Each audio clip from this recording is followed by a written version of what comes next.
Selamat malam sahabat Excellent, ketemu lagi dengan saya Excellent Bird. Hari ini saya pengen bahas masalah emosi, hormon adrenalin yang kemarin sudah dibahas. Kita lanjutkan emosi mental burung, ya kan? Tadi sudah disampaikan bahwa karena labet ini burung koloni dan kenapa kok labet lebih fokus ke birahi? Karena sebenarnya dasarnya labet itu burung koloni. Tapi disimak, jangan di skip karena ini banyak ilmu yang penting. Simak ya guys. Salam menor, masuk akal.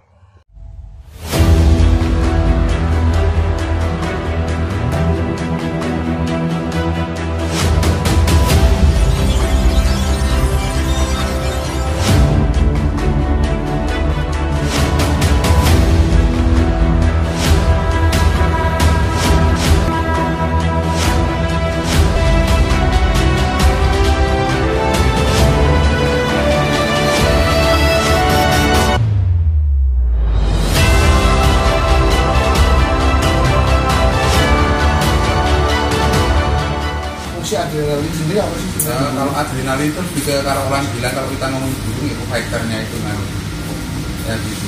Bagaimana menciptakan Bagaimana kita menciptakan emosi burung katakan? Ya beri dia sesuatu yang menekan kenyamanan dia. Yang muncul pasti nanti keberanian. Karena hormonnya naik.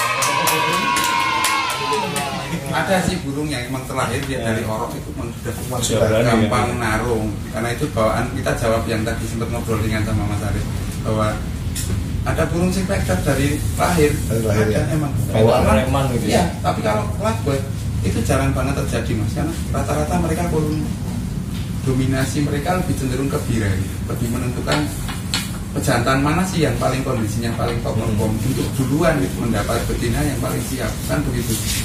Hukum koloni. Udah disimak ya guys tadi penuturan dokter hewan tadi. Jadi kenapa sih labet itu cenderung katanya dokter hewan itu lebih fokusnya ke birahi. Makanya dari dulu orang bahasnya mesti birahi. Tapi kenapa kalau katanya kalau faktor atau mungkin emosinya itu biasanya cenderung lebih seperti dipaksakan, seperti sedikit dipaksa. Nah, makanya rata-rata ketika labet ini burung koloni, ketika dipaksa hidup single, yang keluar ada faktornya. Dan ketika kita gantang ketemu burung baru yang notabene belum pernah ketemu atau mungkin mengganggu area teritorialnya, teritorialnya, gitu kan. Itu dia seperti tertekan, terpaksa. Muncullah emosinya. Lah, jalan satu-satunya seperti supaya burung ini tidak begitu emosi, istilahnya tidak terlihat terlalu emosi, dia harus muncul insting birahinya lebih seimbang dengan emosinya, sehingga yang ketika dia nyanyi dia tidak terlalu terlihat emosi. Makanya kondisi burung di bawah sebelum digantang itu cenderung kalau bisa lebih tinggi birahinya sedikit. Nanti emosinya ketika naik di gantangan kayak gitu ya. Jadi tadi fungsi hormon testosteron ternyata yang seperti pembahasan kemarin ternyata sejajar dengan hormon adrenalin, sehingga itu memunculkan faktornya atau ketika dia merasa terancam atau terganggu dia akan muncul jiwa tarungnya. Nah, adrenalin ini juga didapatkan kan dari hormon testosteron, makanya fungsi kobis itu bagus banget untuk memunculkan mental faktornya ini. Jadi mungkin sudah dibahas kemarin ya, ini saya hanya mempertegas saja. Dan balik lagi kesimpulan yang saya ambil bahwa di kobis dan brokoli ini bukan bicara cuman birahi itu hanya sekian persen, tapi yang utama adalah yang seperti saya katakan kemarin, yaitu kegacoran burung. Seperti yang saya sajikan kemarin bahwa kegacoran burung dipengaruhi oleh kadar testosteron dalam darah. Sudah saya kasih linknya yang kemarin ya, yang vlog kemarin ini kan lanjutan. Sama mental burung ya kan. Terus birahi juga ada pengaruh, tapi nggak terlalu banyak, sehingga dia bisa jadi dominan atau raja koloni. Itu ya guys. Jadi fokus ke situ aja. Nanti kita simak pembahasan selanjutnya apa nih. Ada yang cakep yang nanti mungkin teman-teman cukup terkejut ya. Oke, kita simak ya. Kalau untuk kacar sendiri karena notabene kan soliter mas kalau kacer.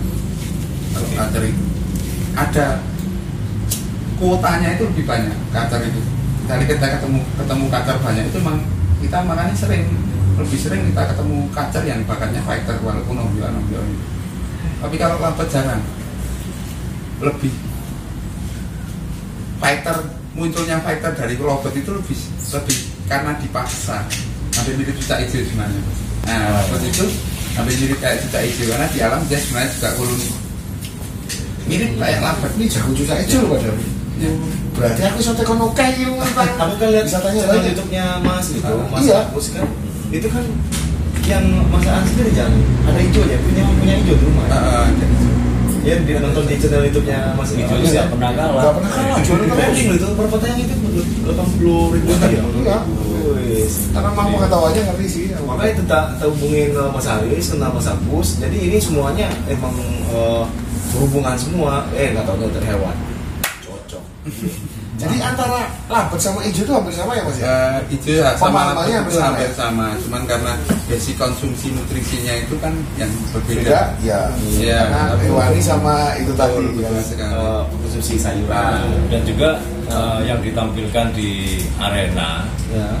cicak hijau jantan, betina nggak boleh tampil. Memang belum ada peraturan untuk cicak hijau betina ditampilkan, tapi kayaknya nggak ada yang kalau cicak hijau betina ya. Ini cakep nih. Ini pertanyaan aku sebenarnya cakep. Emang ada apa dengan betina ini? Kenapa menurut Mas Agus betina? Daya faktornya sih menurut saya tidak sebagus jantan. Ya. Kalau beda sama lobet kan, lobet betina ketemu lobet jantan di gantangan itu kan biasa terjadi. Nah cicak hijau sepertinya belum ada seperti itu. Ya. Ini aku mau tanya nih satu hal. Jangan sama ini. Ya. Sama ini aku yakin sama. Karena ngomongin betina ya. Jadi gini, di penelitiannya yang aku simak tentang Cornelia Volz itu tadi. Oh iya itu. Ya, itu ini kan bicara tentang hormon testosteron ya Om. Itu kebetulan penelitiannya di injek. Walaupun di akhir nanti ada pembahasan bahwa injek hormon jadi yang seperti tadi Om bilang itu risiko, efek sampingnya risiko. Nah, aku mau tanya, ketika diinjek hormon testosteron jadi, yang terjadi burung betina bisa ngoceh seperti burung jantan. Ya, sama ada nih. Kenapa kita hijau? Oh, jangan lupa dulu. Di part selanjutnya teman-teman ikuti terus, jangan lupa like, comment, dan subscribe. Oke, lanjut mulai. Lanjut. Gimana Mas? Menjawab pertanyaan kayak Mas Agus tadi, yang kenapa cicak hijau jantan lebih gampang tampil? Ya karena satu sebabnya itu sudah trending dulu bahwa yang digantang yang dilombakan itu cicak hijau jantan. Otomatis orang yang punya cicak hijau betina, perawatannya tidak sebagus cicak hijau jantan. Pemberian cantik dan kawan-kawan. Satu, itu yang kedua, ya karena level bawaannya karena dia betina kok. Dia sel gonatnya dia kan gonat betina, bukan gonat jantan. Apa sebenarnya gonat apa sih? Sel gonat itu sel-sel yang ada di testis pemroduksi spermatozoa. Itu namanya sebenarnya sel germinal. Betina itu di ovarium, kalau jantan di testis. Tak sampai saya. Kita waktu itu waktu sekolah nggak masuk. Nggak masuk. Jadi kita bolos. Jadi kita nggak tahu tuh masalah sel gonat itu. Cuma masalah ini rajin. Wah, ya bedanya itu. Makanya nih UGM. Makanya di UGM. Dan makanya dari Tangerang Selatan ke Jogja saya usahakan datang. Nah, kita masih Iya. Karena dia penjelasan dari sisi ilmiah. Mas Agus di kontennya Mas Agus ya. Ini agak saya lihat ya agak aneh. Teman-teman kalau pengen penasaran di Mas Agus bisa di subscribe atau dilihat di YouTube ini. Terus bisa dilihat pemahaman dia tuh beda, orangnya beda nih gitu. Tapi stylenya gokil gitu. Stylenya anak muda dan yang nggak kelihatan, dokternya yang kelihatan gitu. Makanya saya tak ini Rastaman. Iya. Kayak apa? Tertarik saya tuh tinggi banget gitu loh. Jadi sebenarnya bisa ya Mas ya? Bisa. Jadi artinya begini. Ini kan sebenarnya unik ya. Uniknya apa? Nih bagi teman-teman ya, simak nih. Ya. Bahwa orang sekarang berpikiran zaman dulu telah betina lah yang dibuat main. Ya. Ya. Ya kan? Setelah muncullah Kusumo, terjadilah trending bahwa dianggap Kusumo waktu itu sempat dianggap jantan. Karena dia paling unik, dia bisa jeda rapat, dia bisa gacor, dia bisa konslet, bahkan muncullah istilah konslet. Dan muncul yang beberapa setelah Kusumo eranya, dia jantan semua nih. Arnold Zaidan itu jantan. Sekarang kita bicara tentang Ocean Group. Ya kan, Pak Dokter nih, aku bicara tentang Ocean. Berarti kan bisa sebenarnya dibalik nih, kalau Ocean kan kayak kecucak hijau, murai batu gitu.